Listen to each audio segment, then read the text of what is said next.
সভাপতি সাহেব এবং উপস্থিত বন্ধু এবং মুরব্বীগণ,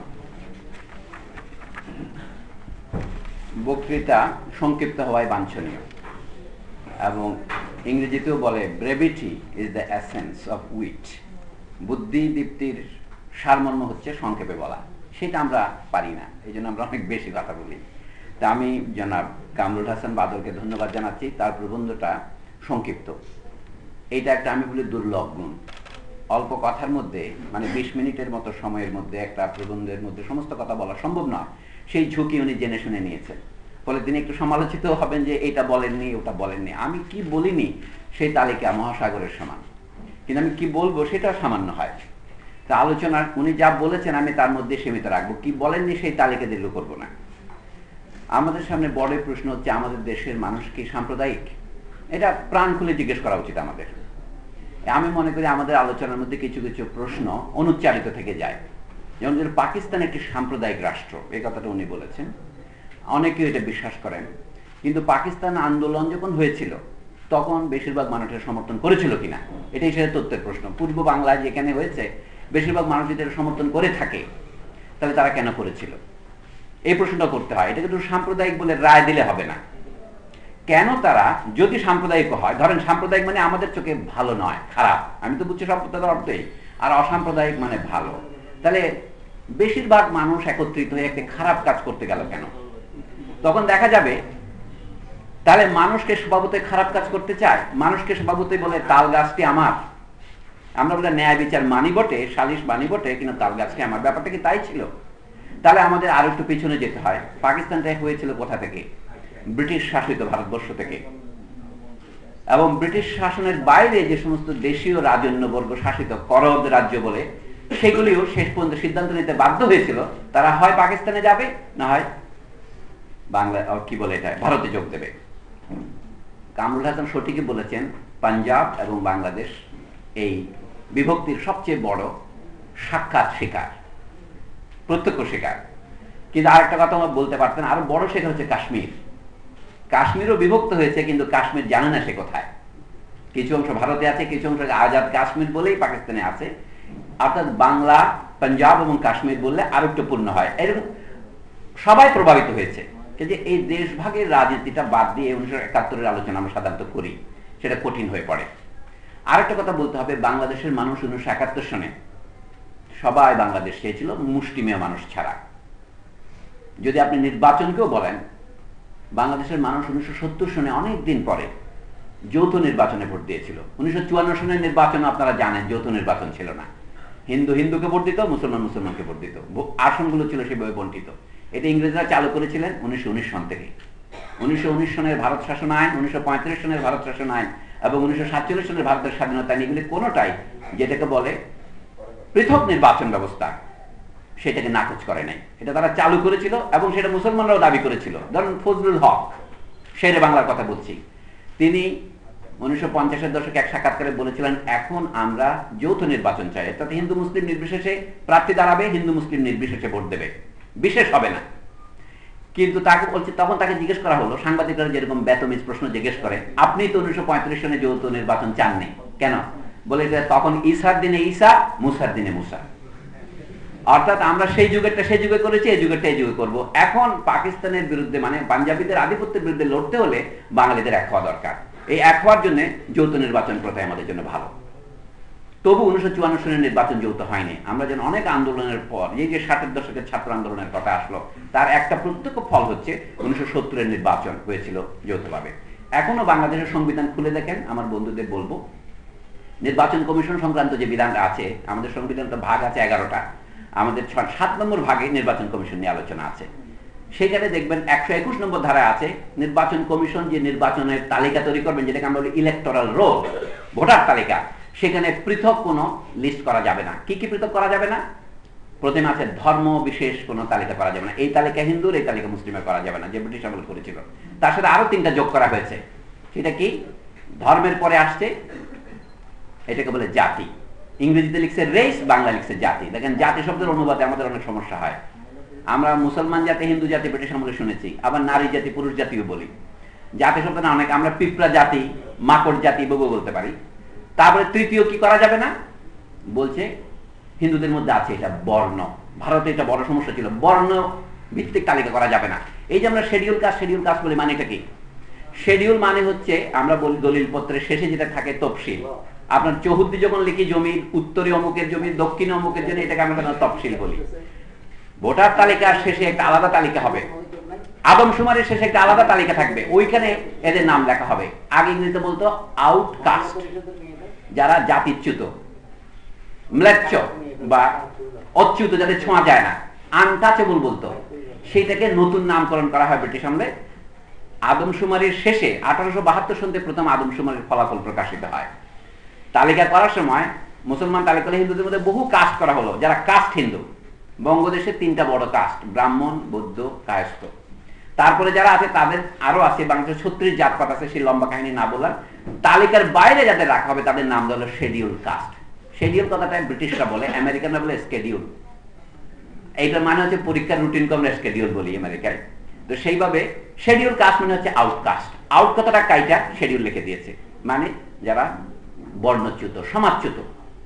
এইভাবে হিন্দুদের মধ্যে বর্ণ হিন্দু ছিল শতকরা 10 জন, অবর্ণ হিন্দু ছিল শতকরা 30-35 জন, এই মিলে 45 জন। নিখিল বঙ্গের কথা বলছি। যা হোক, এইভাবে দেশভাগ পর্যন্ত কিন্তু এভাবে ভোট আলাদা আলাদা হতো। মনে রাখা দরকার, পাকিস্তান আন্দোলন সমর্থন শুধুমাত্র মুসলমানরা করে নাই, এই কাস্ট হিন্দুরাও করেছিল। শিডিউল কাস্টদের নেতা ছিলেন যোগেন মন্ডল বরিশালে, তাকে নিয়ে দেবেশ রায় বিরাট উপন্যাস লিখেছে, আপনারা দেখতে পারেন, বরিশালের যোগেন মন্ডল। উনি মুসলিম লীগের মন্ত্রী হয়েছিলেন 1950 সন পর্যন্ত, পরে উনি তলে যান। আমি এই জন্য বলছি কি, পাকিস্তান আন্দোলনের মধ্যে একটা জটিলতা আছে, সেটা আমাদের উপযুক্ত মন দিয়ে দেখতে হবে। সেটা হচ্ছে কি, একটা জিনিস থেকে সরা যাবে না, সেটা হচ্ছে ন্যায়।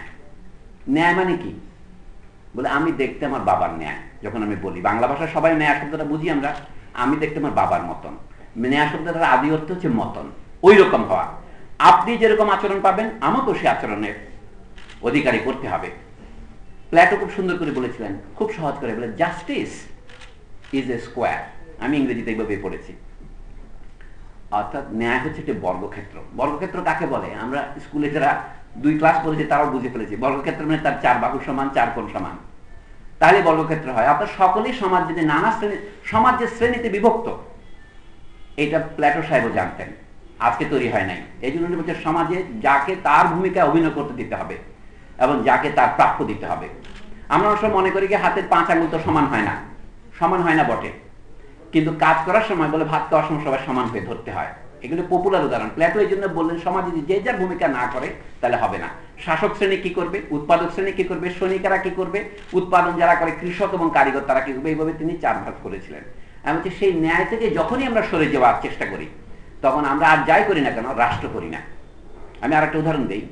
মুঘল সাম্রাজ্যের শেষের দিকে যখন মারাঠারা মুঘলদের উপর হামলা শুরু করলো, মুঘল শক্তি অনেক দুর্বল হয়ে গেল, মারাঠারা বড় হতে শুরু করলো। 5টা মারাঠা রাজ্য মিলে মারাঠা কনফেডারেসি গঠন করলো, যেটা এখন ভারতের প্রায় মধ্যভাগ, সেই গুজরাট থেকে শুরু করে বাংলার সীমান্ত উড়িষ্যা পর্যন্ত। আমরা যে বর্গীদের হামলার কথা করি, এই বর্গী হচ্ছে ওই সেই বর্গী মারাঠারা।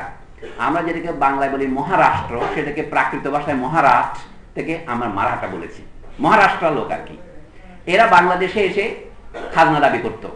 তারা বলছে মুঘলদের পক্ষ হয়ে তারা প্রথমে আসতো বলতো, কিন্তু আসলে তারা মুঘলদের প্রতিদ্বন্দ্বী হয়ে উঠেছিল। কিন্তু তাদের দুর্বলতা হলো কোথায়? তারা মুঘলদের মেরে কেটে দুর্বল করেছে। মুঘলের গভর্নর ছিল আলীবর্দী খাঁ সিরাজউদ্দৌলা, এরা এদেরকেও তারা দুর্বল করেছে। কিন্তু নিজেরা এত শক্তিশালী হয়ে উঠতে পারে না যে তারা মুঘলের জায়গায় গিয়ে সারা ভারত শাসন করবে। ফলে দাঁড়ালো কি, তারা কতগুলো জায়গায় ডাকাতি করা শুরু করলো টাকার জন্য। আমি খুব সংক্ষেপে বলছি, তারা মুঘলদের বিদ্রোহী ছিল যে পিন্ডারি সৈন্যরা। নজরুল ইসলামের কবিতা আপনারা পিন্ডারি পাবেন, সাতিল আরব কবিতার মধ্যে আছে পিন্ডারির খুন পিন্ডারির। সেই পিন্ডারিরা ছিল ডাকাতের মতো, তো তাদেরকে মারাঠারা আশ্রয় দিল। ফল দাঁড়ালো কি, মারাঠারা যে জিনিসটা গড়ে তুললো সেটা হলো ডাকাত বাহিনীর মতো। গেরিলা যুদ্ধ করতে মারাঠারা খুব শক্তিশালী ছিল, তারা ঘোড়া চাপে আসতো, এই জন্য তাদের নাম বর্গী হয়েছে। খেয়াল করেন, বর্গী মানে স্কোয়ার ফরমেশন। সৈন্যবাহিনীর ফরমেশন আপনাদের যুদ্ধের একটা কৌশল হচ্ছে, যেমন রোমান আর্মি কত সৈন্যরা কলামে অগ্রসর হয়, অর্থাৎ 10 জন দাঁড়ালাম, পিছনে 100 জন থাকবে। এটা দেখতে খামের মতো লাগবে, এটা থাম্মের মতো লাগবে, এটাকে বলে কলাম। এখন আরবিতে কলাম ফরমেশন বলে। কিন্তু বর্গীরা মুভ করতেন গেরিলা যুদ্ধের কায়দায়, ধরেন 25 জন, এদিকে 5 এদিকে 5, তাদের পিছন দিকে আক্রমণ করা যাবে না। অশ্বারোহী বাহিনী আসলো, এই জন্য তাদেরকে বর্গী বলা হয়েছে ইতিহাসে। সেই বাহিনীর লোকেরা কিন্তু ডাকাতিতে উৎকৃষ্ট ছিল, কিন্তু যখন রাষ্ট্র শাসন করতে আসছে তাদের কথা রবীন্দ্রনাথ ঠাকুর লিখেছেন। রবীন্দ্রনাথ ঠাকুরের ইতিহাস বইতে দেখেন শিবাজির অনেক প্রতিভা ছিল, কিন্তু তিনি দুটা জিনিসে সমাধান করতে পারেননি। একটা হচ্ছে কি, এই যে কাস্ট সমস্যা, উনি অর্থাৎ উচ্চ শ্রেণী নিম্ন শ্রেণীর এই সমস্যাটা সমাধান করতে পারেন নাই। 2 নম্বর, উনি যে সমস্যাটা তৈরি করেছেন সেটা কি, রাষ্ট্রকে শাসন করেছেন একটা ডাকাত বাহিনীর মতো। কেন? অর্থাৎ ন্যায় প্রতিষ্ঠা করতে পারেননি। আমার দলের লোকদের জন্য আমি লুটপাট করব, দিয়ে দেব, এইটা যত পার্টি এবং রাষ্ট্র যে এক জিনিস নয়, এটা শিবাজি বুঝতে পারেননি। অন্যান্যদের মধ্যে রবীন্দ্রনাথ ঠাকুর এটা বলেছেন। আপনারা যদি ইন বিটুইন দ্য লাইন্স বলে একটা পড়া আছে, এটা রবীন্দ্রনাথের লেখা, যে আপনি 2 লাইনের মাঝখানে অনুচ্চারিত কথাটা পাঠ করেন, এই অর্থটা পাবেন বলে আমার বিশ্বাস। যে মারাঠারা মুঘল থেকে পরাজিত করেছে বহুলাংশেই, কিন্তু তারা ইংরেজদের হাতে নিজেরাও পরাজিত হয়েছে। এর কারণ যে তারা রাষ্ট্র গড়ে তুলতে পারেনি। আমি এই জন্য বলছি বাংলাদেশ তৈরি হয়েছে মাত্র 42-43 বছর। বাংলাদেশ আগামী 200 বছর কোথায় যাবে এখন আমরা কেউ জানি না। গত বছর যখন 5ই ফেব্রুয়ারি ঢাকায় ছাত্র তরুণেরা একটা হই হই একটা আওয়াজ দিয়ে শাহবাগে একত্রিত হয়ে বসেন, তখন আমরা জানতাম না এরা কোথায় যাবে, কি হবে। কিন্তু এখন আপনারা জানেন গত 1 বছরের ঘটনার সারমর্ম আমার পুনরাবৃত্তি করার দরকার নেই। অনেক ঘটনা ঘটেছে, এক যুগে যত ঘটনা ঘটে না, গত 1 বছরে তার চেয়ে বেশি ঘটনা ঘটেছে, বেশি। এবং তা আমাদের অনেকগুলো পুরনো অনুচ্চারিত প্রশ্নকে পুনরায় উচ্চারণ করার জন্য বাধ্য করছে, সাহসী করছে না শুধু, এটা আমাদের কর্তব্য বলে দাঁড় করেছে। সেই জন্য আমি বলছি বাংলাদেশ 42 বছর ধরে টিকে আছে। আপনারা জানেন পাকিস্তান 23 বছরের 2 টুকরা হয়েছে। বাকি পাকিস্তান যেটা আছে সেটা আরো কয় টুকরার অপেক্ষা আছে একমাত্র আল্লাহ মালুম। আমি সে বিষয়ে কিছু ভবিষ্যৎবাণী করতে পারবো না, আমার কাজ ভবিষ্যৎ বক্তার কাজ নয়। কিন্তু লক্ষণ দেখে মনে হয় পাকিস্তান এখনো একটা রাষ্ট্র বটে, কিন্তু একটা জাতি হয়ে ওঠেনি। জাতি আর রাষ্ট্র এক জিনিস নয়। আমি দুটো কথা বললাম, দল এবং রাষ্ট্র যেমন এক নয়, জাতি আর রাষ্ট্র এক জিনিস নয়। ধরুন বাংলাদেশে আমরা বলছি বাঙালি জাতির রাষ্ট্র, কিন্তু এখানে বাঙালি জাতির বাইরেও তো কিছু লোক আছে, তারা কি রাষ্ট্রের বাইরে? তাহলে আপনি এই জাতিরই রাষ্ট্র বলা, ধর্মীয় রাষ্ট্র বলাটা কথা যেমন সাম্প্রদায়িক, জাতীয় রাষ্ট্রের কথা বলা সাম্প্রদায়িক কিনা আমি আপনাদের দরবারে প্রশ্ন আকারে সেটা উপস্থাপন করব। রাষ্ট্রকে যদি প্রকৃতকে অসাম্প্রদায়িক হতে হয়, তাকে কিন্তু জাতি নিরপেক্ষ হতে হবে। আপনি বলে তাহলে এটা বাঙালি জাতির রাষ্ট্র বলছি কেন? এই যুক্তিতে ওরা বলছে এটা মুসলমান সম্প্রদায়ের রাষ্ট্র। দুইটা যুক্তির কিন্তু যৌক্তিক ম্যাথামেটিক্যাল স্ট্রাকচার একই রকম। আপনি শুধু আমি যখন ভেরিয়েবল লিখি আমি এক্স বা ওয়াই, সেখানে কি ভ্যালু দেবেন সেটা আপনি পরে না দেবেন, গঠন কিন্তু একই রকম। এইটা যদি আমাদের উপর দিতে আসে তাহলে ভালো হবে। তারপরে আমি বলি, তারপরে আমাদের একটা ইতিহাস আছে, আমি কথাটা আসমান থেকে নাজিল করতে পারি না, আমাদের ইতিহাস থেকে কিছু কথা উত্থাপিত হয়েছে। সেটা কি, আমাদের জনগণকে সাম্প্রদায়িক? আমি বলছি এই লোকেরাই 47 সনে বেশিরভাগ লোক মনে করছে কি ন্যায় বিচার পেতে হলে তারা মনে করছে পাকিস্তান পেতে হবে। আমি একটা লোকের উদাহরণ দিই, আমাদের চট্টগ্রামের লোক হাবিবুল্লাহ বাহার, জন্ম ফেনীতে গুতুমা গ্রামে, কিন্তু বড় হয়েছেন এখানে চট্টগ্রামে, যেটা এখানে খান বাহাদুর আজিজ লেন বলে, সেটা তার নানার নাম। শামসুন নাহার মাহমুদ এবং হাবিবুল্লাহ বাহার, এদের নামে নজরুল ইসলাম কবিতা লিখেছিলেন, বলেছিলেন তোমাদের কে ভালো, বাহার আনে গুলশানে গুল, নাহার আনে আলো। নাহার মানে দিন, আর বাহার মানে বসন্ত। বসন্তে ফুল ফুটবে আর দিনের বেলা হলে আলো হবে। তোমাদের কে ভালো? নজরুল ইসলামের সেই বিখ্যাত কবিতা বাতায়ন পাশে গুবাক তরুর শাড়ি, এটা কোথায় লেখা হয়েছিল এই নিয়ে বিতর্ক আছে। কমরেড মুজাফর আহমদ মনে করেন এটা সন্দীপে তার বাড়িতে বসে লিখেছেন, আর আমি দেখেছি বাহারের বাড়িতে চট্টগ্রামে এই যে খান বাহাদুর আজিজের লেনের বাড়িতে, কিন্তু না কি কুন্ডু বলতো তখন সেই জায়গাটা, হ্যাঁ তামাকু কুন্ডু বলতো সেই জায়গায়। আমি ইদানিং তার লেখা পড়ছি, ইনি 1941 সনে হাবিবুল্লাহ বাহার, যিনি চট্টগ্রাম কলেজের ফুটবল টিমের ক্যাপ্টেন ছিলেন, চট্টগ্রাম কলেজ ম্যাগাজিনের সম্পাদক ছিলেন। আমিও সামান্য গৌরব বোধ করি, এই কলেজের ছাত্র আমিও ছিলাম। আমরা দেখি যে হাবিবুল্লাহ বাহারের মতো লোক বলা হচ্ছে, যিনি সাম্প্রদায়িক দাঙ্গা 1964 সনে ঢাকায় যে সাম্প্রদায়িক দাঙ্গা হয়েছে, উনি তার কিছু পরে মারা গেছেন, তার সম্পর্কে প্রভাংশু কুমার লাহিড়ী এবং অন্যান্য সাক্ষ্য দিচ্ছেন, রক্ষা করার জন্য উনিও রাত জেগে পাহারা দিয়েছেন। কিন্তু সেই লোককেও যদি আপনি সাম্প্রদায়িক বলেন তাহলে বোধহয় জিনিসটা ঠিক হবে না। অথচ উনি 1941 সনে পাকিস্তান নামে একটা বই লিখেছিলেন। জাতীয় অধ্যাপক আব্দুর রাজ্জাক যিনি মারা গেছেন, 1941 সনে উনি পাকিস্তান নামে একটা পত্রিকা বের করতেন। আমি এই জন্যই বলছি আমরা একটা বাক্যে গোটা একটা ইতিহাসের সারমর্ম করতে পারি না। অর্থাৎ ন্যায় বিচারের বাসনা থেকে যারা পাকিস্তান করেছিল, আব্দুর রাজ্জাককে জিজ্ঞেস করা হয়েছিল আপনি তো পাকিস্তান আন্দোলন সমর্থন করেছিলেন, আপনি আবার বাংলাদেশের লোকে বলে গুজব আছে যে তিনি 6 দফার প্রকৃত লেখক, যেটা তিনি অন্য কারো কাছে বিক্রয় করতে না পারে শেখ সাহেবের কাছে বিক্রয় করেছেন। আমি বিক্রয় কথাটা ইংরেজি অর্থেই বললাম। হ্যাঁ, সেল করতে পারেন নাই। তো সেটা যখন শেখ সাহেব গ্রহণ করলেন, শেখ সাহেব নেতা হলেন দেশের, কারণ মানুষ সেটা চাইছিল। তাহলে সেই আব্দুলকে জিজ্ঞেস করা হয়েছে এই বাংলাদেশ স্বাধীন হওয়ার পর আপনি একই সাথে পাকিস্তানের সমর্থক হলেন, আবার বাংলাদেশ সমর্থক হলেন, কি কারণে? উনি উত্তর দিয়েছিলেন একই কারণে, আমি ন্যায় বিচার চেয়েছিলাম। যখন 1950-এর মধ্যে উনি বুঝতে পেরেছেন পাকিস্তানে ন্যায় বিচার পাওয়া যাবে না, তখন উনি বললেন আমরা ওদের সাথে থাকতে পারবো না। সেটা উনি তখনই বলেছেন, সে সাক্ষ্য আছে।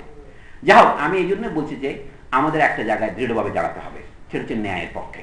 ন্যায়টা কি? ন্যায়েরও দুটা কথা আছে। ন্যায় মানে জায়গা জমিনের ন্যায় নয়, আমরা যে ভাগাভাগি করি, আপনি যা পাবেন আমি তা পাবো, সেটা এক ধরনের ন্যায়। কিন্তু আমি এখানে বলছি আমাদের দুজনেই যদি জাহাজে চড়ি, এই জাহাজটা যেন না ডোবে, সেটাও একটা ন্যায়। আমরা শুধু মারামারি করতে গিয়ে যদি জাহাজটা কাত হয়ে যায়, সেটা সে ন্যায় হবে না। কাজে এই দুই কথা মনে রাখতে হবে। আমাদের দেশের সংবিধানে যে কথাগুলো আছে, আমি উদাহরণ দিলাম 121 ধারার, বলা হয়েছে ধর্ম, বর্ণ, জাতি এবং লিঙ্গ নির্বিশেষে আলাদা তালিকা করা যাবে না। নির্বিশেষে করতে হবে, বিশেষে করা যাবে না। আমরা এই চারটাকে আমি মনে করি ধর্মনিরপেক্ষতার আসল গ্যারান্টি।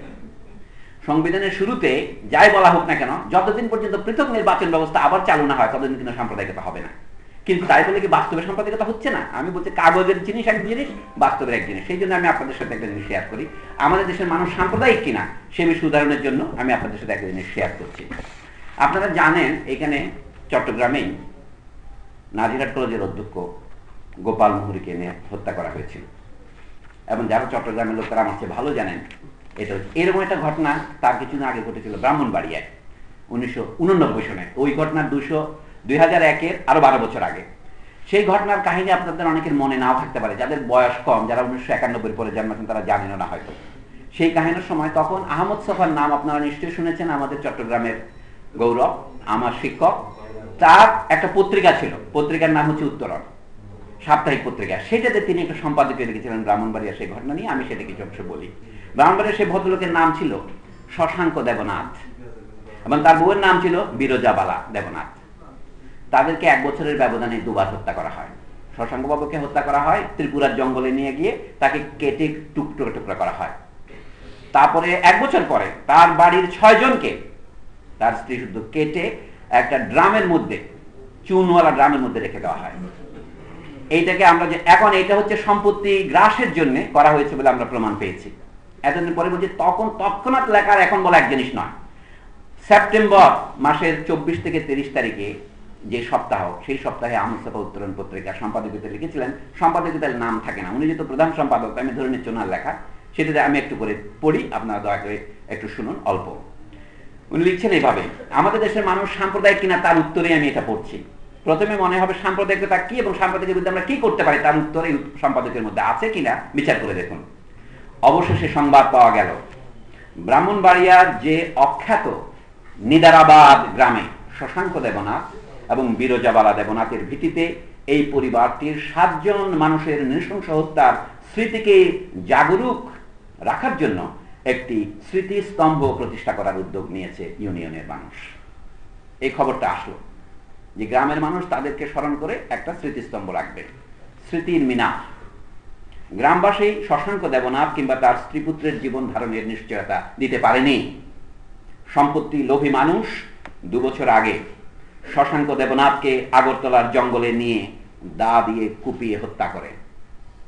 তার ঠিক 2 বছর পরে শশাঙ্কের স্ত্রীপুত্র কন্যা সহ 6 জন মানুষকে হত্যা করে চুনের ড্রামের মধ্যে লুকিয়ে রাখে।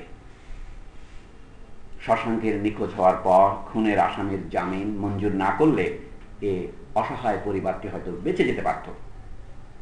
এই 6টি নিরীহ মানুষকে এমন অসহায়ভাবে হত্যা করা হলো, তা আমাদের প্রশাসন এবং আইন শৃঙ্খলা রক্ষাকারী প্রতিষ্ঠানের অকর্মণ্যতা কত দূর অঙ্গুলি নির্দেশ করে দেখিয়ে দিল। এই লজ্জা, এই অপমান, এই গ্লানি প্রশাসন কি করে ঢাকা দেবে, তার জবাব অন্তত আমাদের জানা নেই। গ্রামের মানুষ স্বতঃস্ফূর্ত আবেগে এই নিহত পরিবারটির স্মৃতি রক্ষার্থে এগিয়ে এসেছে। এটাকে আমরা একটি শুভ লক্ষণ মনে করি।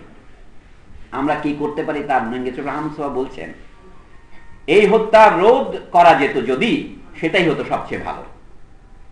স্মৃতি স্তম্ভ প্রতিষ্ঠার কর্মটিকে আমরা মন্দের ভালো বলে গ্রহণ করছি, তথাপি এর যে একটি ইতিবাচক দিক রয়েছে তা আমরা অস্বীকার করতে পারি না। এই স্মৃতিস্তম্ভ প্রতিষ্ঠার উদ্যোগের মধ্য দিয়েই একটা বিষয় বেরিয়ে এসেছে, আমাদের জনগণ সাম্প্রদায়িক নন। তাদেরকে নানা স্বার্থান্বেষী মহল নানা কায়দা কানুন করে সাম্প্রদায়িক হিসেবে গড়ে তোলার চেষ্টা করে। এই স্মৃতিস্তম্ভ প্রতিষ্ঠার মধ্য দিয়ে প্রমাণিত হলো আমাদের সমাজের শুভ শক্তি এই পরিস্থিতিতেও সম্পূর্ণ সক্রিয়তা হারিয়ে বসেনি। লোভ, ঘৃণা, হিংসা এবং নৃশংসতার ভেতর থেকেও মানবতা বোধের ফুল ফুটিয়ে তুলতে পারে। নেদারাবাদ গ্রামে যে স্মৃতিস্তম্ভ প্রতিষ্ঠা হতে যাচ্ছে তা শুধু ওই ক্ষুদ্র গ্রামটির সাম্প্রদায়িক সম্প্রীতির প্রতীক নয়, গোটা দেশের সামনে তা একটি অনন্য দৃষ্টান্ত হয়ে ওঠার দাবি রাখে। আমি পুরো সম্পাদকতায় পড়লাম, আপনাদের একটু সময় নিয়েও এই জন্য বললাম যে কোনো লেখার আংশিক উদ্ধৃতি দেওয়া বড় কঠিন এবং সেটা লেখকের প্রতি অবিচার হবে। এ থেকে আমি বলছি আমাদের কি করণীয় হচ্ছে, আমরা যদি হত্যাগুলি রোধ করতে পারতাম, এই গত 1 বছরে যে হত্যাকাণ্ড আমাদের দেশে হয়েছে সেটাই সবচেয়ে ভালো হতো। এখন আমাদের হাতে আছে মন্দের ভালো, কিন্তু মন্দের ভালোটি আমরা যদি সেই স্মৃতিস্তম্ভ তৈরি করতে পারি, এই স্মৃতিস্তম্ভ শুধু ইটের স্মৃতিস্তম্ভ নয়, নিশ্চয়ই এটা বলে দেওয়ার অপেক্ষা নাই, আমরা যদি বুঝতে পারি সাম্প্রদায়িকতার উৎপত্তি কোথায়, অন্যায় আচরণের মধ্যে, অন্যায় বোধের মধ্যে, তাহলে আমরা একটা স্মৃতিস্তম্ভ তৈরি করতে পারবো ন্যায়ের পক্ষে। আমি এই কথাটা এই জন্য জোর করে বলছি, আমাদের বাংলাদেশ তৈরি হয়েছে গণতন্ত্রকে রক্ষা করার জন্য। বলুন 1971 সনের আগে বছর যে ভোট হলো, বাংলাদেশের লোকজন ভোট দিল সম্মিলিতভাবেই, সেই ভোটের ফলাফল তারা ভোট করতে পারলো না। শেখ সাহেবের সেই বিখ্যাত বক্তৃতার কথা অনেকের মনে আছে, 7ই মার্চের ভাষণগুলিকে, 1954 সনে নির্বাচনে যেতেও আমরা ক্ষমতায় বসতে পারিনি, 1970 সনে তারই পুনরাবৃত্তি হলো। শেষ পর্যন্ত পাকিস্তানের রায় কিন্তু মানুষের রায়কে নাকচ করার জন্য সামরিক কায়দায় আক্রমণ করলো। তারা ছুতা দিল যে বাঙালিরা বিহারীদের আক্রমণ করেছে, তাই আমরা তাদের জানমাল, পাকিস্তানিদের জীবন নিরাপদ নয়, তাই আমরা আক্রমণ করেছি। এটা তাদের ছুতা হলো। সারা পৃথিবীতে একটি মানুষও পাওয়া যাবে কিনা সন্দেহ, যারা এটা বিশ্বাস করেছে। যাই হোক, এই কারণে বাংলাদেশের মানুষ যে লড়াই করেছে সেটা কিন্তু দেখেন, ভোটাধিকার করেও বাংলাদেশ তার অধিকার প্রতিষ্ঠা করতে পারেনি, তাকে সশস্ত্র সংগ্রাম করতে হয়েছে। এই জন্য আন্দোলন যখন আরেকটা পর্যায়ে যায় তখন আপনার ভোটাধিকার কাজ করে না। তখনও যদি আপনারা জানেন 71 সনে খন্দকার মোশতাক এবং অন্যান্যরা বলছিলেন কি আলোচনা করা যায় না, বঙ্গবন্ধুর মুক্তির বিনিময়ে কলকাতার আমেরিকান দূতাবাসে আলোচনা হয়েছিল যে আমরা আবার, তারপরে কি শেখ সাহেবকে যখন ছেড়ে দিচ্ছেন, আমি বলছি 72 সনের গোড়ার দিকে, ভুট্টো কানে কানে নাকি বলেছিল আবার একটা কনফেডারেশন করা যায় না, কিন্তু ভুট্টো বুঝতে পারছে না এটা শেখ সাহেবের ক্ষমতার মধ্যেও নেই। এমনকি 1971 গোড়ায় 7ই মার্চে শেখ সাহেব যে ভাষণ দিয়েছিলেন, তখন শেখ সাহেবের ক্ষমতায় আর ছিল না, এই দেশকে স্বাধীন না করে কোনো উপায় ছিল না। আমি কথাটা এইভাবে বলতে চাই যে ভোটাধিকার নয়, সশস্ত্র সংগ্রাম নয়, বাংলাদেশ স্বাধীন হয়েছে ন্যায় প্রতিষ্ঠার সংগ্রামের জন্য, তার বিভিন্ন রূপ বিভিন্ন সময় নিয়েছে। এই জন্যই 1971 সনের বাংলাদেশের স্বাধীনতা সংগ্রামের ঘোষককে এটা নিয়ে একটা কৃত্রিম তর্ক আছে, আমি সেই বিষয়ে একটা মন্তব্য করি। জিয়াউর রহমান সাহেব তখন পাকিস্তান সেনাবাহিনীতে চাকরি করতেন, এই বিষয়ে কোনো সন্দেহ নেই, এবং যেভাবেই হোক তিনি চট্টগ্রামে তখন 8ম বেঙ্গল রেজিমেন্টে ছিলেন, তিনি সংগ্রামে অংশ নিয়েছেন। এবং তিনি যদি কোনো কাজ বলে থাকেন সেটা বলে কি রেডিওতে যেমন রিলে করে সেরকম তিনি রিলে স্পিচ দিয়েছেন। সেইটা বাংলাদেশের স্বাধীনতার প্রকৃত ঘোষণা কিনা আমাদের পক্ষে বলা মুশকিল, কিন্তু আমরা যখন দেখলাম, এই জন্য এই ঐতিহাসিক অনপনেয় অকৃতিত্ব আওয়ামী লীগকে নিতে হবে যে তারা সরকার গঠন করার জন্য তাদেরকে অপেক্ষা করতে যে 17 এপ্রিল পর্যন্ত। 10 এপ্রিল বাংলাদেশ সরকারের নামে একটা ঘোষণা প্রচার হয়েছিল। এটা হচ্ছে প্রথম লিখিত দলিল যে বাংলাদেশ কেন আমরা পাকিস্তানের সাথে লড়াই করতেছি সেটা ব্যাখ্যা করার জন্য 10 এপ্রিল, এটা আছে আমাদের সংবিধানের সাথে যুক্ত আছে। এখন এই যে 15 সংশোধনের পরে যে সংবিধানের সরকারি প্রিন্ট আছে তাতেও এটা পাবেন, দূরে যেতে হবে না, আর্কাইভে যেতে হবে না। বলা হয়েছে কি পাকিস্তানের সাথে আমরা অনেক চেষ্টা করেছি একসাথে থাকার, ন্যায়ের মধ্যে থাকার, কিন্তু শেষ পর্যন্ত পারা গেল না, তারা আমাদের আক্রমণ করলো। কি আক্রমণ করে কি করলো, আমরা কেন লড়ছি, 3টা কথা বলেছে ওখানে। আমরা লড়ছি সাম্যের জন্যে, আমরা লড়ছি মানবিক মর্যাদার জন্য, আমরা লড়ছি সামাজিক সুবিচারের জন্য, এই 3টা শব্দ আছে ওখানে। পরে আমরা এগুলিকে বলেছি গণতন্ত্র, সমাজতন্ত্র, ধর্মনিরপেক্ষতা, জাতীয়তাবাদ। 1971-এর 10 এপ্রিল এবং 17 এপ্রিল যে স্বাধীনতার ঘোষণাগুলো হয়েছে তাতে এই 3টা কথা পরিষ্কার আছে। আমি এই জন্য ওইটাতে গুরুত্ব দিচ্ছি। বাংলাদেশ প্রতিষ্ঠিত হয়েছিল ন্যায়, সাম্য, সুবিচারের জন্য। বাংলাদেশ স্বাধীন হওয়ার পর গত 42 বছরে কি হয়েছে আমি আগেই বলেছি। আমাদের বন্ধু কামরুল হাসান বাদলের লেখায় অনেক জিনিসের আলোচনা উনি করতে পারেন না সময়ের অভাবে, যদি করতেন অথবা তার জায়গায় যদি আমি হতাম আমি আরো যোগ করতাম। আমাদের 52 সনের সেই অসাম্প্রদায়িক বাঙালি জাতীয়তা চেতনায় ফিরে যেতে হবে, এটা অত্যন্ত ন্যায্য প্রস্তাব, কিন্তু তার আগে আমরা সবিনয়ে কথা জিজ্ঞেস করতে কি পারি না? ওখান থেকে যদি আমরা সরে আসি, কেন সরে এসেছি, কি কি ঘটনা ঘটেছে এখানে, উনি যে বিবরণগুলো দিলেন লাল পিঁপড়ে কালো পিঁপড়ে, সেগুলো কোনো বইতে লেখা থাকবে না থাকুক, সমাজে আমরা পিঁপড়েগুলো দেখতে পাই। কিন্তু সমস্যা হচ্ছে আমরা কি এই কথা জিজ্ঞেস করেছি কেন আমরা সরে গেলাম? কারণ ধর্মের দোহাই 1947 থেকে 71 পর্যন্ত দেওয়া হয়েছিল, কিন্তু বাংলাদেশের মানুষ ধর্মের দোহাইকে তখন উপেক্ষা করে কেন একাত্তা হয়ে বাংলাদেশের অধিকারের জন্য লড়েছিল। আর আজকে 42 বছর পরে সেই মানুষের মধ্যে একটা উল্লেখযোগ্য অংশ কেন এটা শুনতে চাচ্ছে না? তাহলে পরিবর্তনটা কি হয়েছে? বাংলাদেশ স্বাধীন হওয়ার পরে আমাদের দেশে, ধরেন একটা কথাই উদাহরণস্বরূপ বলছি, আমিও সব কথা বলতে পারবো না, আপনি একটা কথা তুলেছেন, আমরা পাহাড়িদের জাতীয়তা নিয়ে কিছুটা আমরা ভুল করেছি। আমি মনে করি এটা যত দ্রুত আমরা উপলব্ধি করি ততই তো ভালো। ভুল করেছি কোথায়? আমরা যদি তাদেরকেও, আমাদের রাষ্ট্র যেমন ধর্ম নিরপেক্ষ হবে, ধরুন তর্কের ক্ষেত্রে বলি আমাদের রাষ্ট্র তেমন জাতি নিরপেক্ষ হোক, এখন সেটা হয়তো আমরা কিছুটা কাজে করছি, কিন্তু কথা এখনো আদিবাসী বলা যাবে কি যাবে না এটা নিয়ে সংবিধানে যে সংশোধন হয়েছে এখানেও বিতর্ক আছে। আমাদের সমাজে বিতর্কগুলি বন্ধ করে দিলে আমাদের রাষ্ট্রের বেশি সমূহ কল্যাণ হবে তা নয়, বিতর্ক চলতে হবে, আমাদের মানুষই ঠিক করবে কোনটা আমাদের জাতির পথ হবে। আমি এই জন্য এখন আমাদের বাংলাদেশ রাষ্ট্র যে তৈরি হয়েছে এর চ্যালেঞ্জটা কি, এর গন্তব্যটা কোথায়, আমরা এই কথা আমাদের প্রাণ ধরে খুঁজতে হবে, তর্কটা কোথায়। আমি যে এখন যে নতুন করে তর্ক করা হচ্ছে বাংলাদেশের প্রধান পরিচয় হবে এটা বাঙালি কথাটা মানে বলা হচ্ছে, আবার ওদিকে বলা হচ্ছে এটা কি মুসলিম রাষ্ট্র হবে। এই কথা 1975-এর পরে উঠেছে এটা মুসলিম বাংলা হবে কিনা, অর্থাৎ পাকিস্তান আমলে যে আইডিয়াটাকে আমরা এক ধরনের মনে করেছিলাম ইতিহাসের সামগ্রী হয়েছে সেটাকে আবার সামনে নিয়ে আসা হলো। এই জিনিসগুলো বোঝার জন্য পরিস্থিতিতে কি পরিবর্তন হয়েছে সেটা আমরা একটু করে দেখি। পরিস্থিতির পরিবর্তনটা দেখার জন্য আমি আবারও আপনাদের বলবো, আমাদের দেশের বলে জ্ঞেয় যোগী ভিক পায় না। আহমদ মুস্তফা সাহেব ছিলেন এমন একজন লোক যাকে আমাদের দেশ তার জীবনকালে যথেষ্ট সম্মান করেননি। তিনি মারা গেছেন আজ প্রায় 12 বছর হয়ে গেছে, কিন্তু তার চিন্তাধারার যে সৃষ্টিশীলতা, তার যে অনেক দূরে দেখতে পারার ক্ষমতা, সেটা আমি বলবো তার সাথে তুলনা করার মতো দ্বিতীয় একটি লোক আমি এই ভূ বাংলাদেশে অন্তত আমি দেখি না, আমার চোখ অন্ধ। হতে পারে যে আমি তার হতে কাছে ছিলাম বলে হয়তো অন্য সূর্যের কাছে থাকলে চোখ জ্বলসে যায়, আরো লোক হয়তো আছে, আমি তার একটা লেখার সাথে আপনাদের একটু সামান্য পরিচয় করিয়ে দেবো। সেখানে উনি বলছেন যে আমাদের ভবিষ্যৎ দেখতে পারতে হবে। তার একটা উদ্ধৃতি আছে 1972 সনে তার বয়স যখন আমার যেখানে যে বয়স তার অর্ধেক, সেই সময় উনি 27-28 বছর বয়সে একটা বই লিখেছিলেন বুদ্ধি বৃত্তির নতুন বিন্যাস। সেখানে উনি বলছেন সৎ সাহসকে অনেকে জ্যাঠামি মনে করে থাকেন, এই যে বাচ্চা ছেলে ইচ্ছের পাকার মতো কথা বলে, কিন্তু উনি বলছেন আমি বলবো সৎ সাহস হচ্ছে অনেক দূরবর্তী সম্ভাবনা দেখতে পারার ক্ষমতা। আগামী 200 বছর বাংলাদেশ রাষ্ট্র টিকে থাকবে কিনা 200 বছরে, সেটা উত্তরের জন্য আমাদের কয়েকটা প্রশ্ন উত্তর দিতে হবে। বাংলাদেশকে হতে হবে ন্যায় ভিত্তিক রাষ্ট্র। ওই শিবাজীর রাষ্ট্রের মতো যে ডাকাতি করি, যদি আমি একটা ডাকাত দলের সর্দার হই আমি রাষ্ট্রনায়ক হতে পারবো না। বর্তমানে যদি বলি, আমি কোনো বিশেষ দলের নাম না নিয়ে বলতে চাচ্ছি, বাংলাদেশে যে অ্যাকিউমুলেশন রেজিম বলে ইংরেজিতে, ধন সম্পদ সঞ্চয়ের যে পদ্ধতি শুরু হয়েছে, কার্ল মার্কসের ভাষায় বলে আদিম সঞ্চয়, যার মধ্যে আইনের কোনো বালাই নাই, কোনো তোয়াক্কা নেই। এই অবস্থায় ন্যায় বেশিক্ষণ স্থায়ী হতে পারে না। তবু আমি বলবো সমাজের সামাজিক স্বার্থ, অর্থনৈতিক স্বার্থ এবং রাজনৈতিক স্বার্থ একরকম নয়। এই জন্য পার্থক্যটা হচ্ছে, আমি আপাতত শুধু রাজনৈতিক স্বার্থের কথাই বলছি। রাজনৈতিক স্বার্থ কি, বাংলাদেশ একটি স্বাধীন রাষ্ট্র হিসেবে বিচার টিকে থাকতে চায়। উদাহরণ দিয়ে বলি, 1971-এর মুক্তিযুদ্ধের সময় অনেকে মনে করেছিলেন আমরা এখন স্বাধীন হয়েছি, জিন্নার দ্বিজাতি তত্ত্ব মিথ্যা প্রমাণিত হয়েছে।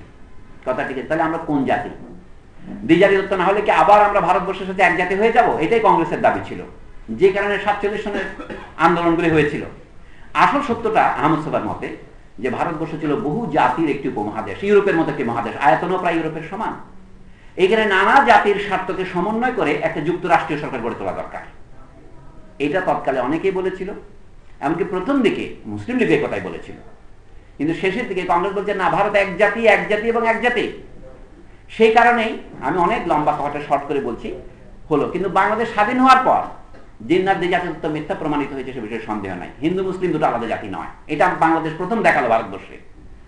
বাংলাদেশে হিন্দু মুসলিম মিলিত হয়ে পাকিস্তানকে পরাজিত করেছে, সুতরাং আমরা বাঙালি একটা জাতি হয়েছি।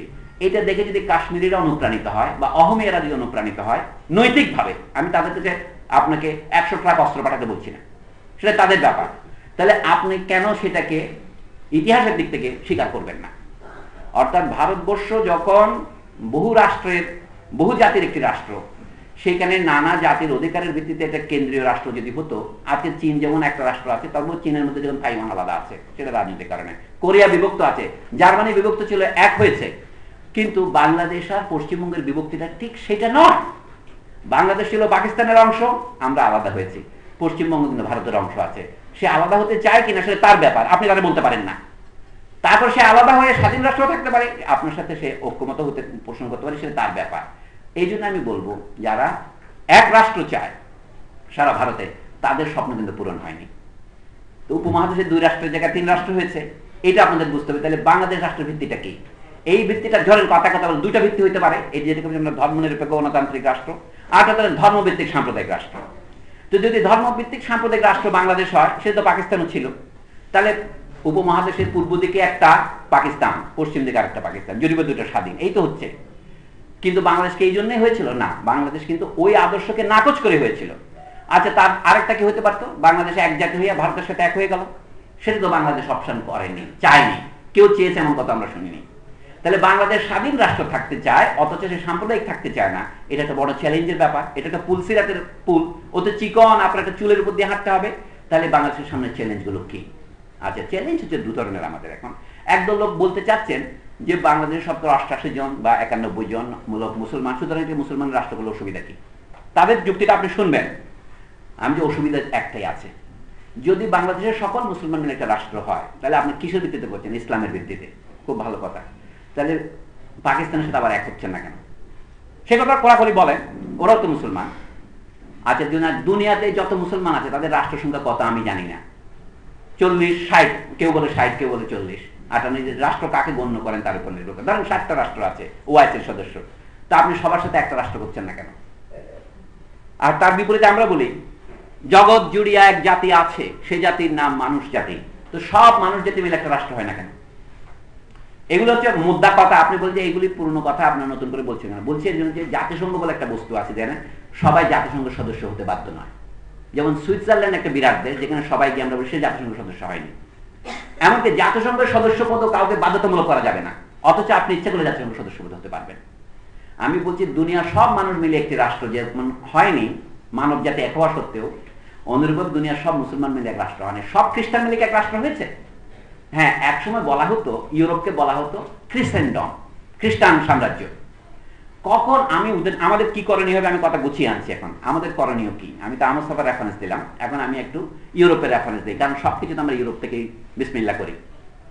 আল্লাহ নিশ্চয়ই ইউরোপকে পছন্দ করেন, নাহলে আল্লাহ ইউরোপকে সমৃদ্ধি দিলেন কেন? হ্যাঁ, এবং কি সমৃদ্ধি দিলেন? তারা আমেরিকা গেলেন সবার আগে। ভারতীয়রা কেন জাহাজ নির্মাণ করে আমেরিকা যেতে পারেনি? আমেরিকা দূরের কথা, আফ্রিকা যেতে পারেনি। চীনের জাহাজ নাকি আফ্রিকা পর্যন্ত এসেছিল, এরকম গুজবে প্রকাশ। কিন্তু ইউরোপীয়রা গেল, এর পরিণতিতে দেখলো কি, ইউরোপীয়দের কি লাভ হলো বা কি লোকসান হলো খেয়াল করেছেন? এর আগে মনে করা হতো পৃথিবীর কেন্দ্র হচ্ছে ভূমধ্য সাগর। এর নামই ভূমধ্য সাগর, মেডিটেরেনিয়ান। টিরেন মানে হচ্ছে মাটি, মেডি মানে মাঝখানে, মেডিটেরেনিয়ান মানে ভূমধ্য, পৃথিবীর মধ্য। পৃথিবীকে চ্যাপ্টা মনে করা হতো। গ্রিক পণ্ডিত অ্যারিস্টটল সন্দেহ করেছিলেন পৃথিবীর চ্যাপ্টা কিনা, কিন্তু প্রমাণ করতে পারেননি। কাজে ইউরোপের লোকেরা সারা মধ্যযুগ, যখন খ্রিস্টানদের 1000 বছর সাম্রাজ্য চলছে, রোমান সাম্রাজ্য এবং তারপর সাম্রাজ্য, পৃথিবীর চ্যাপ্টাই ছিল, এবং ইউরোপ ছিল মোটামুটি পৃথিবী, ইউরোপ ঠিক না, দক্ষিণ ইউরোপ এবং আফ্রিকার উত্তর মাথায় কেন্দ্র। কিন্তু আমেরিকা আবিষ্কারের ফলে তাদের একটা মহাভুল হলো। প্রথমে আমেরিকাকে তারা মনে করেছিল ইন্ডিয়া, তাই এখনো ওয়েস্ট ইন্ডিজ বলে, যেখান থেকে আমাদের ভালো ক্রিকেট খেলোয়াড়রা আসেন। কিন্তু পরে দেখা গেল কি, আমরা যেহেতু ওয়েস্ট ইন্ডিজ, তাই ভারতের নাম হলো ইস্ট ইন্ডিজ। বাংলাদেশে যখন বাণিজ্য করতে এসেছিল, এই কোম্পানির নাম ইস্ট ইন্ডিয়া কোম্পানি। আমরা মুখস্থ করি না স্কুলে, ইস্ট কেন, ওইটাকে ওয়েস্ট ধরে এটাকে ইস্ট ধরা হতো। শুধু ইন্ডিয়া কোম্পানি বললে হইতো। ডাচরা কোম্পানি করেছে, ফ্রেঞ্চরা কোম্পানি করেছে, ইংলিশরা কোম্পানি করেছে, সবগুলির নাম east India company, east India company, east India company, ওই জন্যই। কিন্তু ইন্ডিয়া ইউরোপের মধ্যে বলে কি, ইউরোপের, আমি একটা অশ্লীল কথাই বলি, বলে ইউরোপের পাছায় একটা বাস দিয়ে দিয়েছে। সেটা কি? ইউরোপ বুঝতে পারছে সে আর পৃথিবীর কেন্দ্র নয়, পৃথিবী তো বড়, তাহলে আমি কেন্দ্র হই কিভাবে? The discovery of America was a proof that the world was not Eurocentric. এটা প্রথম আঘাত। যদি না হয় তাহলে পৃথিবী যে চ্যাপ্টা সেটা ভেঙে পড়ছে, পৃথিবী গোল গোল মনে হচ্ছে। তারপরে কি, বৈজ্ঞানিকরা দেখলে তখন ছাপাখানা শুরু হলো। এটা ইউরোপেই ঘটনা ঘটলো। কলম্বাসের আমেরিকায় পৌঁছার অন্তত 40 বছর আগে ছাপাখানা শুরু হয়েছে জার্মানিতে। ছাপাখানার ফলে দেখা যায় কি, এখন কিছু কিছু লোক বাইবেল অনুবাদ করা শুরু করলো, ল্যাটিন থেকে জার্মান ভাষায়, ইংরেজি ভাষা। এর ফলেও ইউরোপের মানুষের মধ্যে একটা চিন্তা আসলো যে ইউরোপই পৃথিবীর কেন্দ্র নয়, এবং ধর্ম চিন্তায় শেষ চিন্তা নয়। দেখা গেল কি, সব আরো মানুষ বের হলো। আমরা শুধু সাধারণ একমাত্র মানুষ নয়, আফ্রিকা আছে, এশিয়া আছে, তার বাইরে আমেরিকার ধরনের মানুষ পাওয়া গেল। প্রথমে মানুষ সহজে গ্রহণ করেনি, ধীরে ধীরে ইউরোপে একটা জিনিস বোঝা গেল, সারা খ্রিস্টানদের এক সাম্রাজ্য না করে ইংরেজরা বললো কি আমাদেরটা আমাদের রাজ্য হবে, এর নাম জাতীয়তাবাদ। ফরাসিরা বলে আমাদেরটা আমাদের রাজ্য হবে। এগুলি প্রথমে শুরু করলো পর্তুগিজ এবং স্প্যানিশরা, এবং পর্তুগিজ স্প্যানিশ থেকে প্রথম বিদ্রোহ করলো সপ্তদশ শতাব্দীতে। কারা? 16 শতাব্দীতে ডাচ। এখানে ডাচ বাংলা ব্যাংকে দেখি এই ডাচ বা ওলন্দাজ, ফরাসি ভাষা ওদেরকে ওলন্দাজ বলে, তাই আমরা ওলন্দাজ বলি। তাহলে ওলন্দাজদের বিদ্রোহ, ইংরেজদের বিদ্রোহ, ফরাসি বিপ্লব, রাশিয়ার বিপ্লব, চীনের বিপ্লব, কিন্তু পৃথিবীর গত 500 বছরের বিপ্লব আইসা আমাদের তুরস্কের বিপ্লব পর্যন্ত দেখেন। তুরস্ক উসমানিয়া সাম্রাজ্যকে, খেলাফতকে বাদ দিয়ে বলে তুর্কিরা তুর্কিদের জন্য, আরবরা বলে আমরা আরব জাতীয়তাবাদী। তাহলে এখন যদি আমরা দুনিয়ার সব মুসলমান এক হইতো, আরব আর তুর্কিরা এক থাকে না কেন? ইরান তো আমাদের পাশেই আছে, পাকিস্তান ইরানের সাথে সম্মুখ না করিয়া বাংলাদেশের দিকে চোখ দেয় কেন? এই সমস্ত কথা বলার ঐতিহাসিক কারণ হচ্ছে এই যে পৃথিবী বদলে গেছে, এবং সেটা হচ্ছে আমেরিকা আবিষ্কারের পর। পৃথিবীর কেন্দ্রে আর ইউরোপ নাই, পৃথিবী এখন গোল হয়ে গেছে, পৃথিবী আরেকটি গ্রহ নক্ষত্রের মতো, এটা মানুষ বুঝতে শুরু করেছে। সুতরাং ধর্ম আর রাষ্ট্রচিন্তার কেন্দ্রে নেই। খ্রিস্টান সাম্রাজ্য যেমন ভেঙে গেছে, মুসলমানদের যে ওসমানিয়া সাম্রাজ্য সেটাও ভেঙে যাওয়া উচিত ছিল, কিন্তু সেটা ভাঙতে একটু দেরি করেছে। সেটা 20 শতাব্দীর শুরুতে সে মুস্তাফা কামালের সময় ভেঙেছে। এই মুস্তাফা কামাল যেমন তুরস্কে খেলাফত বিলুপ্ত করলেন, বললেন যে এখন আরবরা এটা প্রথমে চেয়েছে, আমরা তুর্কিদের সাথে থাকতে চাই না, কারণ কি তুর্কিরা আমাদের উপনিবেশের মতো আচরণ করতেছে। পাকিস্তানিরা আমাদের এখানে যে আচরণ করেছে বলে আমরা বিদ্রোহ করে যুদ্ধ করেছি, তুর্কিরা মোটামুটি সেরকম আচরণই করেছে অনেক আরবদের সাথে। তাই আমাদের নজরুল ইসলাম প্রথম মহাযুদ্ধে যোগ দিয়েছিলেন না? কার বিরুদ্ধে যুদ্ধ করতে গিয়েছিলেন? ব্রিটিশ সৈন্য হিসেবে তুর্কির বিরুদ্ধে। কিন্তু যুদ্ধ থেকে ফিরে এসে নজরুল ইসলাম বুঝলেন যে মুস্তাফা কামালের পথই আমাদের পথ। তখন নজরুল ইসলামকে কাফের ফতোয়া দিতে আমাদের মৌলবীদের বাধেনি। তারা বুঝতে পারে নাই গত 100 বছরে বাঙালি মুসলমানের সবচেয়ে বেশি উপকার যদি কেউ করে থাকেন সে হচ্ছে নজরুল ইসলাম। এটা আমার মতের কথা আমি বলছি। এবং বাঙালি মুসলমানের মধ্যে যে সবচেয়ে বেশি ধর্মনিরপেক্ষ কোনো লোক থাকে সেটা নজরুল ইসলাম। প্রত্যেক মানুষ নিজের ধর্মের প্রতি একটা পক্ষপাত করবে। আমি নিজের জেলার দিকে পক্ষপাত করি, আমি নিজের নামের প্রতি পক্ষপাত করি, তো থাকবেই। কিন্তু আমি অন্যায় করি কিনা, অন্যের যে সুন্দর করে কামরুল হাসান বাদলের লেখায় আছে, নজরুল ইসলামের মধ্যে সাম্প্রদায়িকতার লেশ মাত্র পাওয়া যাবে না। নিখিল বাংলা এমন কোনো লেখক পাওয়া যাবে না, সম্ভবত একমাত্র মধুসূদনকে বাদ দিলে, যার মধ্যে এরকম অসাম্প্রদায়িক বা ধর্মনিরপেক্ষ চেতনা আছে। ধর্মনিরপেক্ষ মানে মানব চেতনা অর্থে মধুসূদনের কথা বলছি, নজরুলের মধ্যে তাই আছে। বর্তমানের কবি আমি ভাই, ভবিষ্যতের নই নবী, এই কথা বলার যে সাহস যার আছে, সেই নজরুল ইসলামকে পর্যন্ত অনেকেই মনে করে যে পাকিস্তান। নজরুল ইসলামকে পাকিস্তান চান নাই, হাবিবুল্লাহ বাহার পাকিস্তান চেয়েছিলেন। কাজে পাকিস্তান চান আর না চান, তারা দুজন কিন্তু বন্ধু ছিলেন। আমি এই কথাগুলো থেকে বলতে চাই, আমাদের দেশের ভবিষ্যৎ কি এটা দেখতে হলে আমাদের পথ কোনটা? আমাদের পথ হচ্ছে ব্রাহ্মণবাড়িয়ার নেতারাবাদ গ্রামের সেই পথ, আমাদের পথ হচ্ছে নজরুল ইসলামের পথ। এখন আমাদের দেশের সামনে কিছু পথ আছে, যার কোথায় যাবে আমরা জানি না, সেটা আমাদেরকে নিজেদের পথ নিজেদের করতে হবে। আমাদের সব কাজ যদি ব্রাহ্মণবাড়িয়াই করে দেয়, আমাদের সব কাজ যদি নজরুল ইসলামে করে দেয়, আমাদের জন্য বাকি রইল কি? সেই প্রশ্নটাই বলি আমি আহমদ সভার দিকে ফিরে যাই। আহমদ সভার একটা প্রবন্ধ আমি আপনাদের দেখাবো। আমাদের দেশের এই পরিপ্রেক্ষিতে ঢাকায় একটা পত্রিকা বের হয়, আপনারা দেখবেন, এটার নাম হচ্ছে সর্বজন। এটা এই যে গতকাল বেরিয়েছে, পরশুদিন বেরিয়েছে। সম্পাদক সাহেব এখানে আসছেন আমার সাথে, যে তার এটা শাহবাগ আন্দোলন বর্ষপূর্তির সঙ্গে সেখানে আহমদ সভার একটা লেখা তারা পুনরুদ্ধার করেছেন। এটা পত্রিকা থেকে 18 ডিসেম্বর 1998 দৈনিক ইত্তেফাকে ছাপা হয়েছিল। সেখানে আমাদের বর্তমান ক্রাইসিস সম্পর্কে আহমদ সাহেব আজ থেকে 14 বছর আগে কি বলেছিলেন, 16 বছর আগে, সেটা হচ্ছে এরকম। উনি বলছেন আমাদের সমস্যাটা কি? ভারত উপমহাদেশ, উনি বলছেন ইউরোপের মতো একটি বিশাল ভূখণ্ড, এখানে অনেকগুলো জাতিসত্তা রয়েছে। এক একটি জাতিসত্তার পরিচয় অন্যটার চাইতে আলাদা। প্রথমে মোগল শাসন, তারপরে ব্রিটিশ শাসনের সময়ে একটি একলগ্ন শাসিত এলাকা হিসেবে দীর্ঘকাল একসঙ্গে অবস্থান করার কারণে এই অঞ্চলে যে আধুনিক ভারতীয় রাষ্ট্রসত্তাটি বিবর্তনের মাধ্যমে বিকশিত হয়ে উঠেছে, সেটাকে জাতি রাষ্ট্র বলা ঠিক হবে না। কি বলতে হবে? অধিরাষ্ট্র বলাই সঙ্গত। এটা আমার বক্তব্য। অধিরাষ্ট্র কথাটা কি ইংরেজি অনুবাদ করবেন আপনারা, সেটা পড়া হবে। এটা মহারাষ্ট্র, এক রাষ্ট্র নয়। ভারতীয় ইতিহাসের মূল দ্বন্দ্ব যেটা, সেটা অধিরাষ্ট্রের দ্বন্দ্ব। এই অধিরাষ্ট্রের বাংলা অনুবাদ সম্ভবত হবে ফেডারেশন বা কনফেডারেশন, এই টাইপের। বাংলাদেশ স্বাধীন হওয়ার পরে সর্বভারতীয় ক্ষেত্রে জাতি সত্তা সমূহের সর্বাঙ্গীন মুক্তির মাধ্যমে জাতি রাষ্ট্র প্রতিষ্ঠার প্রক্রিয়া শুরু হয়ে গিয়েছে। বাংলাদেশের জন্ম কিন্তু একটা সাধারণ ঘটনা নয়, এটা অনেক পরে। ইউরোপে আমি বলছিলাম 16 শতাব্দীতে কলম্বাসের আমেরিকা আবিষ্কারের পরে যে জাতি রাষ্ট্র গঠনের প্রক্রিয়া শুরু হয়েছিল, যেটা সর্বশেষ ঘটনা তুরস্কের জাতি রাষ্ট্র গঠনের মধ্য দিয়ে হয়েছে। এবং রাশিয়ার নেতা ভ্লাদিমির লেনিন বলেছিলেন যে জাতিসমূহের আত্মনিয়ন্ত্রণের অধিকার আছে, যেটা মেনে নিয়েছিলেন আমেরিকার প্রেসিডেন্ট উইলসন প্রথম মহাযুদ্ধের পরে, যেটাকে উইলসনের 14 দফা বলা হয়। সেই সময় মূল বক্তব্য হচ্ছে কি, এখন প্রত্যেক রাষ্ট্রেরই জাতীয় রাষ্ট্র গঠনের অধিকার, প্রত্যেক জাতিরই জাতীয় রাষ্ট্র গঠনের স্বাধীনতা আছে, কিন্তু একলা তো পারবেন না, তাহলে 2-3টা মিলে করেন। অথবা কারণ এই জন্য কুর্দিদের সমস্যার এখনো সমাধান হয়নি। ইতিহাসে বহু জাতি আছে যারা তাদের রাষ্ট্র এখন করতে পারেননি। কিন্তু নীতির দিক থেকে আমি বলছি, বাংলাদেশ হচ্ছে তারই একটা বাস্তবায়ন 1971 সনে হয়েছে, কিন্তু এর ফলাফল বা ফলাফল হচ্ছে এরকম। অবশ্যই বাংলাদেশের মুক্তি সংগ্রামের বিজয় সেই সম্ভাবনাটিকে ভারতীয় জাতিগোষ্ঠীগুলোর সামনে মূর্ত করে তুলেছে। কেউ বলতে পারে না আগামী ইতিহাসে কি পরিমাণ পালাবদল, কি পরিমাণ রূপান্তর, কি পরিমাণ ভাঙচুর সংঘটিত হবে। কম্পাসের কাঁটার মতো ভাষাভিত্তিক জাতীয় রাষ্ট্রের দিকে যদি জাতির সকলের দৃষ্টি হেলে না থাকে, তাহলে চ্যালেঞ্জ মোকাবেলার শক্তি বাংলাদেশ অর্জন করতে পারবে না। আমরা যে শব্দটা ব্যবহার করছেন জাতি রাষ্ট্র ভাষাভিত্তিক, যেটা আমাদের হয়েছে, এটাকে আমরা অসাম্প্রদায়িক ধর্মনিরপেক্ষ বলছি। আচ্ছা, দেশ ভাগ করার যে অদ্ভুত হাবিবুল্লাহ বাহারের যে বইয়ের নাম নিয়েছে, সেটা যদি আপনার উল্টে দেখেন, হাবিবুল্লাহ বাহার রচনাবলিতে আছে, সেটা নাম পাকিস্তান। পাকিস্তানের মতো রাষ্ট্র তৈরি করার পরিকল্পনা একটা নয় 10টা ছিল। তাহলে আপনার তো প্রত্যেকটা, যদি হিন্দুর জন্য একটা রাষ্ট্র করতে হয়, তাহলে প্রত্যেকটা গ্রামকে ভাগ করতে হবে, হিন্দু হিন্দু নিতে হবে, তো কি লোক ট্রান্সফার করতে হবে। তাহলে হিন্দু মুসলমান 2 প্রধান জাতির জন্য যদি 2টা রাষ্ট্র হয়, তাহলে বৌদ্ধরা কেন বাদ যাবে, খ্রিস্টানরা বা বাদ যাবে কেন? তারা মিজোরামের মতো একটা ক্ষুদ্র রাষ্ট্র চাইবে। তাহলে ওই নীতির ভিত্তিতে ভারতকে শত শত খণ্ডে বিভক্ত করতে হবে, সেটা তো সম্ভব নয়। তাহলে একসাথে থাকতে হবে। আমসা বলছেন উপরে যে কথাগুলো বলা হলো সেগুলো রাষ্ট্রের গন্তব্য বা ডেস্টিনির সঙ্গে সম্পর্কিত।